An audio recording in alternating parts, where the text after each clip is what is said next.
Tech Ops is the glue that holds the system up.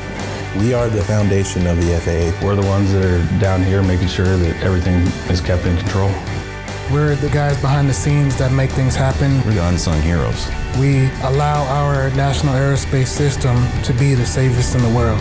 I'm very proud of what I do. It's a job that actually matters, knowing that there are tens of thousands of passengers every day relying on the services that we provide. All those people on board have no idea that it's guys like me and my coworkers that are the ones keeping all of that equipment on the ground, safe at all times. There's a big sense of accomplishment at the end of the day. Like, everyone's working together, coming together and collaborating and getting the mission done.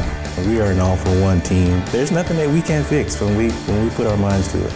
It is a challenging job, no question, but it's fun.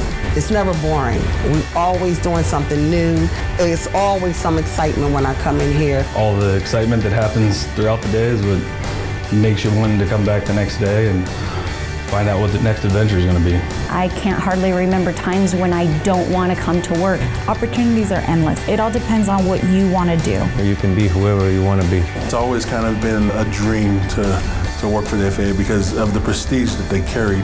Those FAA technicians were someone I actually looked up to, and I knew right off the bat that is what I wanted to be and who I wanted to be a part of. I have to pinch myself to realize that it isn't a dream. It's real life. There's no better agency to be a part of, and I can't say enough good things about it. When people ask me what I do, I'm proud to say that I work for the FAA.